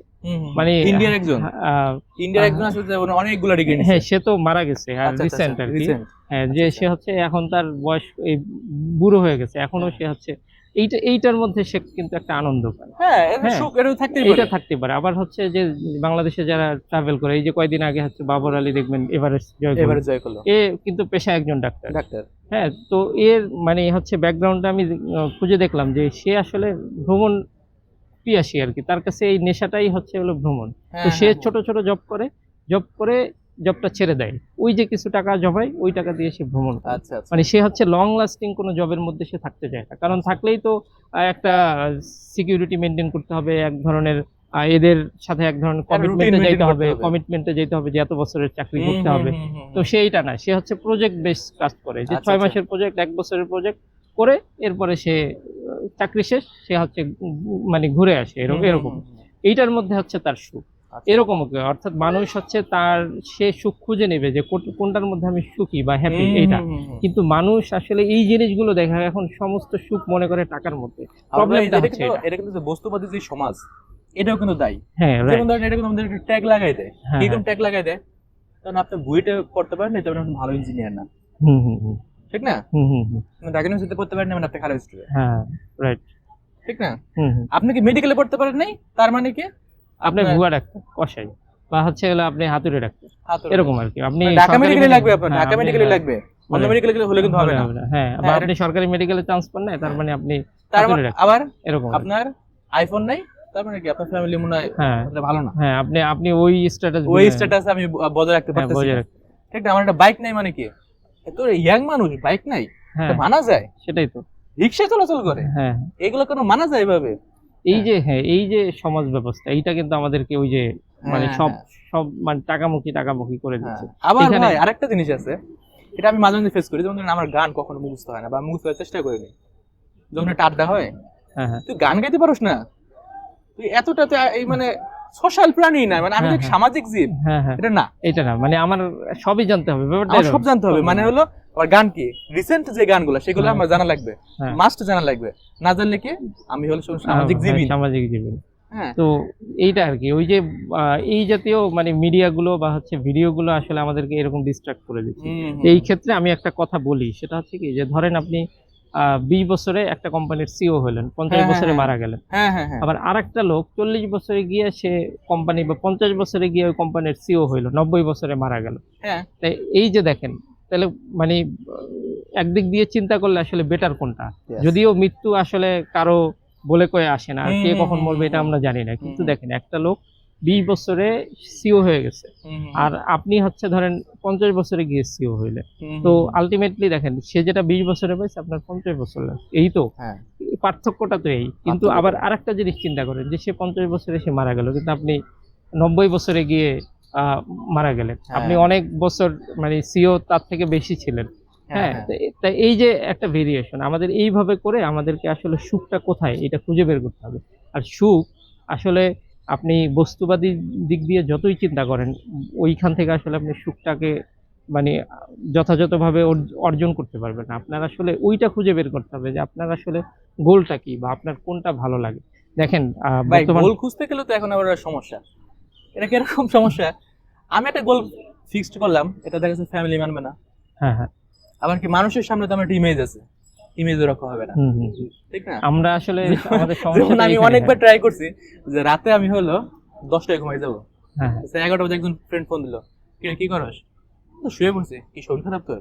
হ্যাঁ, হ্যাঁ, না না শরীর খারাপ নেই, এমনি শুয়ে পড়ছি। তাহলে কি রে ভাই তুই এত তাড়াতাড়ি ঘুমাই পড়স?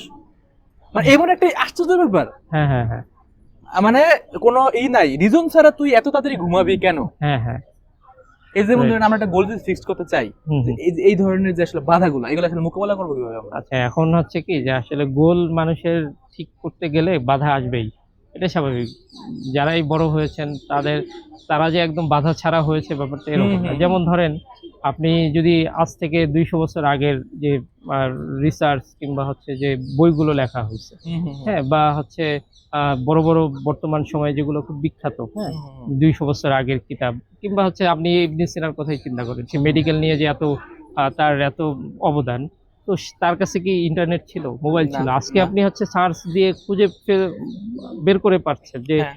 এইটা কোথায় হয়, এই গাছটা কোথায় হচ্ছে, এইটার কি বৈজ্ঞানিক নাম কি এবং কোথায় হয়েছিল, এটার উপকারিতা তার কাছে তো এটা ছিল না। না। তো তার কি করতে হয়েছে? মাঠে ঘাটে গবেষণা করে করে তার এইগুলো বের করে ফেলতে হয়েছে। হ্যাঁ, হ্যাঁ। 200 বছর আগে যে বই লিখছে তার কি ইতিহাস কিভাবে, আপনি তো আজকে এখানে বসে আপনি একদম পৃথিবীর শুরু থেকে শেষ পর্যন্ত সব ইতিহাস বলে দিতে পারবেন গুগল দেখে দেখে।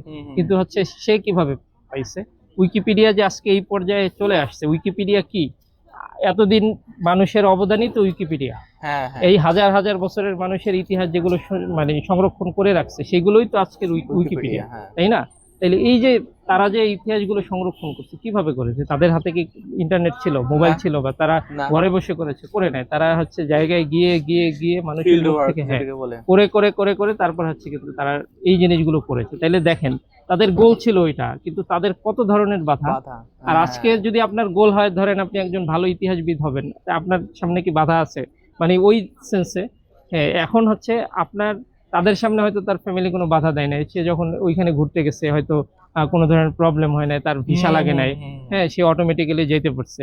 তারপরে তার থাকা খাওয়ার সমস্যা হয় না, ওইখানে কেউ না কেউ হেল্প করছে। আপনার ক্ষেত্রে এইটা হয়তো হবে না, বা আপনার হচ্ছে ফ্যামিলি হচ্ছে বাধা দিচ্ছে। কিন্তু একদিক দিয়ে আপনি বাধাগ্রস্ত, বা হচ্ছে আপনাকে বাধা দিচ্ছে, কিন্তু অন্য দিক দিয়ে তো আপনার সামনে ওপেন। আপনার তো আর জায়গায় গিয়ে গিয়ে ইতিহাস জানা লাগছে না, তাই না? আপনি তো অনলাইনে বসে বসে পারবেন। কিন্তু হয়তো ফ্যামিলি বাধা দিচ্ছে। তার মানে তাদের বাধা ছিল একরকম, আমাদের বাধা হচ্ছে একরকম।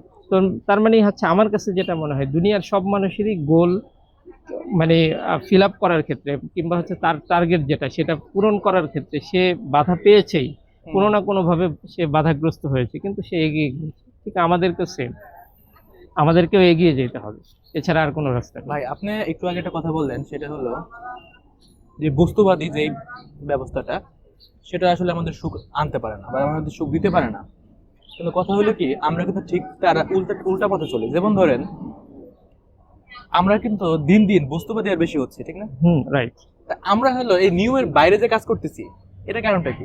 আচ্ছা, আমরা যে বস্তুবাদী হয়ে যাচ্ছি এইটার কারণটা হচ্ছে ওই যে বললাম, শো অফ। একটা হচ্ছে শো অফ, হ্যাঁ, হ্যাঁ, যে আমাদেরকে আমার পাশের বা আমার সাথে যারা চলে এদের গাড়ি আছে বা বাইক আছে, তাহলে আমার একটা লাগবে, এটা একটা। এটা কি সামাজিক হ্যাঁ, প্রেশার? হ্যাঁ, সামাজিক প্রেশার। সামাজিক প্রেশারের জন্য আমরা হলো বস্তুবাদী হয়ে আমরা যাচ্ছি। বস্তুবাদী হয়ে তাহলে এটার যাচ্ছি। মুক্তির পথ কি, এটা বলে দিন। আচ্ছা, তো এখন হচ্ছে কারণ দেখেন, আমরা তো এই পডকাস্টে হ্যাঁ, এই সুখ নিয়ে এতক্ষণ আলোচনা করলাম, কিন্তু সুখের যে মেন সমস্যাটা, হ্যাঁ, হ্যাঁ, সমস্যাটা আইডেন্টিফাই করলাম আপনার মাধ্যমেই। হ্যাঁ, হ্যাঁ, কিন্তু এটা যদি আমরা ওয়েটা না জানি যে এটা থেকে বের হবো কিভাবে, পডকাস্টটা কিন্তু আসলে আমাদের ব্যর্থ।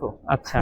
তো ঠিক আছে, এখন হচ্ছে আমরা কিভাবে এইখান থেকে উত্তরণ ঘটাতে পারি, কিংবা হচ্ছে আমরা এইখান থেকে কিভাবে বের হতে পারি, হ্যাঁ, হ্যাঁ। এইটা যদি আমি বলি, দেখেন পারচেজ দুই প্রকার, হ্যাঁ। একটা হচ্ছে হলো আপনার এক্সপেরিয়েন্সিয়াল পারচেজ, আর একটা হচ্ছে ম্যাটেরিয়াল পারচেজ। মানে যে একটা যেমন যদি- ধরেন হচ্ছে একটু আমি যদি এটাই করে বলি, আমি যে যদি হচ্ছে, experientialটা হ্যাঁ, আমি আসলে- যদি এলাবোরেট করি জিনিসটাকে, যে সেটা হচ্ছে যে মানুষ যেটা হয় যে ম্যাটেরিয়াল জিনিসপত্র দিয়ে সে সুখ খোঁজে, হ্যাঁ, হ্যাঁ, বা হ্যাঁ, সেইটা কিনে সে হ্যাপি হতে চায়। যে একটা দোকান থেকে একটা হচ্ছে শো পিস কিনে সে হচ্ছে হ্যাপি হচ্ছে, হ্যাঁ, বা হচ্ছে একটা ঘড়ি কিনে সে ঘড়ি পরে হ্যাপি হচ্ছে। হুম, এইটা হচ্ছে ম্যাটেরিয়াল হ্যাপিনেস, যেটা ম্যাটেরিয়াল পারচেজ আর কি। আর একটা হচ্ছে এক্সপেরিয়েন্সিয়াল পারচেজ, এইটা হচ্ছে আপনার ভিতরগত। যেমন ধরেন আপনি বই পড়ে হ্যাপি হতে চান, বই পড়ে অথবা happy, আপনি ঘুরে হ্যাপি হতে চান, হ্যাঁ, আপনার হ্যাঁ, আইফোন দরকার নেই, হ্যাঁ, হ্যাঁ, আপনার 20,000 টাকার একটা মোবাইলই এনাফ। কারণ হ্যাঁ, আইফোন দিয়ে আপনি কি করবেন? ওই কথাই তো বলবেন, হ্যাঁ, আর তো হ্যাঁ, কিছু না। হ্যাঁ, তাহলে আপনি 20,000 টাকার মোবাইল দিয়েও তো কথাই বলতে পারেন, তাই না? বা আপনি বাটন ফোন দিয়েও কথা বলতে পারেন। হ্যাঁ, আচ্ছা, এটা একটা ব্যাপার। তো আপনি হচ্ছে কোন দিকে যাবেন, এটা আপনি ডিসাইড করবেন যে আপনি আসলে কোন দিকে যাবেন। এখন দেখেন, যদি আপনি হচ্ছে বস্তুগত দিকে যান, যে আপনি ম্যাটেরিয়াল পারচেজের দিকে যদি আপনি বেশি ঝুঁকে পড়েন, তাহলে হচ্ছে আপনি একটা লুপের মধ্যে পড়ে যাবেন, এখান থেকে বের হতে পারবেন না। কিন্তু আপনি হচ্ছে এক্সপেরিয়েন্সিয়াল পারচেজের মধ্যে যদি ঢোকেন, যেমন ধরেন আপনি ঘুরতে গেলেন, হুম, হুম, আপনি লুপের মধ্যে পড়বেন না, আপনার কাছে ভালো লাগবে, এই ভালো লাগাটা কিন্তু অনেক দিন থাকবে। হুম, আবার হচ্ছে আপনি ধরেন একটা ডিগ্রি নিলেন, এই যে ডিগ্রিটা আপনি যতদিন আপনি সার্টিফিকেটটা বের করবেন আপনার মধ্যে একটা ভালো লাগা ভালো কাজ লাগে কাজ করবে। আপনার ফ্রেন্ড সার্কেলকে বলবেন যে তোর সাথে সাথে আমি মাস্টার্স পাস করেছি, মাস্টার্স কমপ্লিট করে আমি কিন্তু এই কোর্সটা করেছি, এই যে একটা ভালো লাগা। আবার কিন্তু বিভিন্ন মানুষের সাথে রিলেশনশিপ বিল্ড আপের ব্যাপারটাও আইসা পড়ে নেটওয়ার্কিং এখানে। তৈরি হয়, হ্যাঁ, আবার ভালো মানুষের সাথে সংস্পর্শ। আবার হচ্ছে দেখেন আপনি যখন ধরেন আস্তে আস্তে বয়স হবে, আপনার সন্তান হবে, এদের সামনে কিন্তু আপনি গর্ব করে বলতে পারেন। যেমন আমার দাদারা এখন গর্ব করে যে এই গ্রামে আমার দাদাই একমাত্র শিক্ষিত লোক ছিল যে হচ্ছে ওই গ্রামে হেডমাস্টার একটা স্কুলের হয়েছে। এই যে একটা গর্ব, মানে এই যে ব্যাপারটা যে সেই একমাত্র সেই সময় কামিল পাস, হ্যাঁ, মানে মাস্টার্স আর কি। তো সেই সময় কিন্তু খুব রেয়ার ছিল এটা, Rare. পুরা জেলায় একজন পাওয়া কিন্তু কঠিন ছিল, হ্যাঁ। তো তার মানে হচ্ছে এক্সপেরিয়েন্সিয়াল পারচেজের দিকে যখন আপনি যাবেন, যেমন আপনি 10টা কোর্স করে আপনার নিজের স্কিলটাকে বিল্ড আপ করলেন, গ্রো করলেন, আপনি হচ্ছে 10টা বই পড়ে আপনার অন্যান্যদের থেকে আপনার লেভেলটাকে আরো বাড়িয়ে দিলেন। এরপরে হচ্ছে আপনি 10টা জায়গায় ঘুরে 10টা জায়গায় আপনার মনের মধ্যে একটা ভালো লাগা হচ্ছে আমি 10টা দেশে ঘুরছি, কিংবা হচ্ছে আমি 10টা জায়গায় গিয়েছি, বাংলাদেশের 64টা জেলায় আমি হচ্ছে পা রেখেছি। হেঁটেছি, পা রেখেছি। এই যে যেমন ধরেন বাবর আলীর কথা আমরা যে বলছিলাম যে এভারেস্ট জয় করে এসেছে, তো সে হচ্ছে একটা বই লিখেছিল পায়ে পায়ে 64 জেলা। হ্যাঁ, তো সে পুরা 64 জেলা পায়ে পায়ে ঘুরছে, হ্যাঁ, এটা তো একটা অনেক বড় অ্যাচিভমেন্ট। অ্যাচিভমেন্ট, ঠিক আছে। তো এই যে তার ভালো লাগাটা, এইটাই হচ্ছে হচ্ছে এক্সপেরিয়েন্সিয়াল পারচেজ। তো এটা দেখবেন, এটা হচ্ছে স্থায়ী, এটা অস্থায়ী না। সে দেখবেন এই যে তার যে এভারেস্ট জয়ের যে গল্পটা, এইটা কিন্তু তার একদিনের গল্প না। এটা কিন্তু আমরাও যতদিন মানে বাংলাদেশ যতদিন থাকবে ততদিন কিন্তু বাংলাদেশের মানুষও বলবে যে 6তম এভারেস্ট জয়ী হচ্ছে এরকম, তাই না? তার মানে হচ্ছে আপনি যদি ওই দিকে ফোকাস করেন, আপনি যদি এক্সপেরিয়েন্সিয়াল পারচেজের দিকে ফোকাস করেন, তাহলে আমার কাছে মনে হয় যে আপনি এই যে বস্তুবাদী চিন্তা ভাবনা এখান থেকে কিন্তু উত্তরণ কিন্তু ঘটে ভাই, যাবে, এখান থেকে বের সবার হতে তো আর পারবেন। হলো ইন্টারেস্টের জায়গাটা এক না, হ্যাঁ হ্যাঁ, ঠিক না? ধরেন কেউ হলো ঘুরতে পছন্দ করে, কেউ বই পড়তে পছন্দ করে, আবার কেউ শপিং করতে পছন্দ করে। আচ্ছা আর যে শপিং করতে পছন্দ করতেছে সে কিন্তু আপনার বস্তুবাদের দিকে চলে যাইতেছে, ঠিক না? হ্যাঁ হ্যাঁ হ্যাঁ, তো এইখানে হলো এরকম কোন ওয়ে আছে কিনা যে যাদেরকে আমরা হলো যে বিভিন্ন ক্যাম্পিং এর মাধ্যমে বা হলো বিভিন্ন অ্যানাউন্সের মাধ্যমে বুঝাইতে পারি যে না, আপনাদের ইসের চেয়ে বস্তুবাদীর চেয়ে আপনাদের এক্সপেরিয়েন্সিয়াল যে হলো সুখগুলা এগুলো অর্জন করা উচিত। অর্জন করবে। এটা আসলে আমাদের বাংলাদেশে বা আমরা যদি সারা বিশ্বের কথা চিন্তা করি, এটা মানুষকে আমরা কিভাবে বুঝাইতে পারি? আচ্ছা, এখন এই ক্ষেত্রে আমি যেটা বলি সেটা হচ্ছে যে একটা হচ্ছে যে আসলে কি মানুষ তো অনেক সময় হয় কি যে বিভিন্ন কারণে কাউন্সিলিং সেবা নেয়, হ্যাঁ। তো শপিং এটা কিন্তু অনেক অন টাইপ অফ এক ধরনের ধরেন অ্যাট্রাকশন অথবা ডিসঅর্ডার, Addiction. অ্যাডিকশন, হ্যাঁ, অন টাইপ অফ অ্যাডিকশন, হ্যাঁ, যেটা একটা অ্যাডিকশন। এখন এইখান থেকে উত্তরণের জন্য তার ফ্যামিলিটাই আনাফ, যে ফ্যামিলি আসলে কিভাবে এই জিনিসটা চাচ্ছে আর কি। আর একটা জিনিস হয় কি, যেমন ধরেন মার্কেটিং এর সময় আমি একটা মার্কেটিং বই পড়তে গিয়ে এই জিনিসটা জেনেছি যে আপনি আপনার ক্রেডিট কার্ড অথবা ধরেন আপনার যে ব্যাংকের যে কার্ডগুলো আছে সেগুলো আপনি সবসময় আহ, একটা গ্লাসের মধ্যে রেখে ওখানে পানি দিয়ে এটা ডিপ ফ্রিজে রেখে দেবেন, আচ্ছা, এটা বরফ হ্যাঁ হয়ে হ্যাঁ থাকবে। এখন ধরেন আপনার একটা জিনিস কিনতে মনে চাইলো, হ্যাঁ হ্যাঁ হ্যাঁ এখন আপনার কি করতে হবে, ওখান থেকে গ্লাসটা বের করে ওয়েট করতে হবে অনেকক্ষণ, হ্যাঁ হ্যাঁ। বরফটা পুরাটা আচ্ছা, গলবে, নষ্ট হয়ে যায় না? আচ্ছা সেটা পরের হিসাব, এটা আসতেছি আমি যে নষ্ট হয় কি হয় না, মানে আমি আর কি সিনারিওটা বলছি যে আসলে আইডিয়াটা হ্যাঁ, যে হ্যাঁ, আপনি কি করতে হবে, অনেকক্ষণ রাখলে হ্যাঁ, হ্যাঁ, গলতে হবে, এটা গলতেও তো আধা ঘন্টা 1 ঘন্টা লাগবে, হ্যাঁ, এরপর হ্যাঁ। আপনি এটা তুলতে পারবেন, এরপর আপনি ব্যাংকে যেতে পারবেন বা এটিএম বুথে যেতে পারবেন, টাকাটা তুলে এরপরে কিনতে পারবেন। এখন কথা হচ্ছে এই যে 1টা ঘন্টা আপনি ওয়েট করলেন, এই চিন্তা করেন তো এই 1টা ঘন্টায় আপনার ওই জিনিসটা মাথায় থাকে কি থাকে না? অনেক সময় এরকম হয়, এরা যে আইডিয়াটা Yes, দিয়েছে যে আপনি এই আইডিয়াটা কিন্তু একদম ভালো বলছেন যে হলো আমার জন্য যদি কোনো কিছু কেনা কষ্টকর হয় সেটা কিন্তু আমি কিনতে যাবো না। হ্যাঁ হ্যাঁ, যেমন এমন অনেক সময় হয় যে আমার একটা হলো ছোট একটা জিনিস প্রয়োজন, কিন্তু যেতে হবে 2 কিলোমিটার হেঁটে, হুম, এখন তো যাবো না। না, কেন যাবো না? আরে পরে কিনবো না, হ্যাঁ। পরে হচ্ছে ওই জিনিসটা মাথা থেকে চলে গেছে, চলে গেছে, ওইটার প্রয়োজনই নেই। প্রয়োজনই নাই। হ্যাঁ, হ্যাঁ, তো তো এই আইডিয়াটা ফলো করে এটা তো আসলে করা যায় না। এই কারণে হচ্ছে দেখেন আমাদের দেশে যে অনলাইন মানি, এটা কিন্তু আসলে টাকার যে সুখটা নষ্ট করে দিচ্ছে। যেমন ধরেন আপনাকে আমি 1000 টাকার হাতে নোট দিলাম, হ্যাঁ, কাগজের নোট, আপনার মধ্যে যে এক ধরনের ফিল আসবে, আপনার ব্যাংকে আমি বিকাশে 1000 টাকা খালি দিয়ে কয়েকটা দেবো, ইয়া হ্যাঁ, ডিজিট। ভিজিট, এক, এটা কিন্তু আপনার অত বেশি না। তিনটা শূন্য, হ্যাঁ। আর কিছুই না। কিছুই না। এই কারণে দেখা যায় যে এই যে অনলাইন মানি ট্রান্সফারের সুযোগ হওয়ার কারণে হ্যাঁ, হ্যাঁ, আপনি 5,000 10,000 টাকা 20,000 টাকার বিল পে করতেছেন, আপনার কাছে ভিতরে কোনো ফিলই হচ্ছে না। চিলি হচ্ছে না, কিন্তু yes. আপনি এই যে বাড়িওয়ালাকে ধরেন 5,000 10,000 টাকা দিচ্ছেন, বা দোকানে শপিং এ 20,000 টাকা দিচ্ছেন গুনে গুনে, এটা কিন্তু আপনার মধ্যে একটা কষ্ট জায়গা। কষ্ট জায়গা। এতে দেখা যাবে যে আপনি এইখান থেকে সরে আসতে পারবেন। আপনি একজন সাইকোলজিস্ট, আপনি হলো সাইকোলজি নিয়ে আপনি কাজ করেন। এখন এই সাইকোলজিক্যাল ওয়েতে কিভাবে আমরা সুখটাকে বৃদ্ধি করতে পারি, জাস্ট এতটুকু বলে আমরা হলো আজকে সমাপ্ত করবো। আচ্ছা, তো সাইকোলজিক্যাল ওয়েতে যদি আমি বলি, যে আমি শেষে যেটা বললাম এক্সপেরিয়েন্সিয়াল পারচেজ, হ্যাঁ। এই দিকে আমাদের ঝুঁকতে হবে। এইটাই হচ্ছে সাইকোলজিক্যাল ওয়ে। এছাড়া আর কোনো, মানে আমার কাছে মনে হয় না যে আর কোনো ওয়ে আছে। যে এখন হচ্ছে আপনি নিজেকে ডেভেলপ করেন, নিজের স্কিল আপ করেন, নিজেকে গ্রো করার জন্য আপনি এক্সপেরিয়েন্সিয়াল ওয়ের দিকে যান। তাহলে যেটা হবে যে আপনি একটা লুপের মধ্যে থাকবেন না, লুপের বাইরে চলে আসবেন। আর লুপের বাইরে যখন চলে আসবেন, আপনার হ্যাপিনেসটা অটোমেটিক্যালি আস্তে আস্তে বাড়তে থাকবে। ধন্যবাদ আপনাকে। আপনাকেও ধন্যবাদ। আপনি অনেক সময় ধরে হলো এই সুখ কিভাবে পাই বা আমরা কিভাবে সুখী হতে পারি এই জিনিসটা এক্সপ্লেইন করলেন। আশা করি আমাদের যারা দর্শক আছে তারা হলো বুঝতে পারবে আসলে সুখ কি। আর এই ভিডিওর মাধ্যমে হয়তো বা এই পডকাস্টের মাধ্যমে যে পুরা সুখের যে আসলে ডেফিনেশন বলেন, বা বস্তুবাদী সুখকে কিভাবে ইনফ্লুয়েন্স করে, অথবা সুখে আসলে আমরা কি কি অর্জন করলে সুখ স্থায়ী হবে, কি কি আমাদের সুখের পথে বাধা, সবই আমরা আলোচনা করে ফেলেছি। হ্যাঁ, আমরা হলো আবার দেখা করব, আবার আলোচনা করবো অন্য কোনো টপিক নিয়ে ইনশাআল্লাহ। আসসালামু আলাইকুম। ওয়ালাইকুম আসসালাম।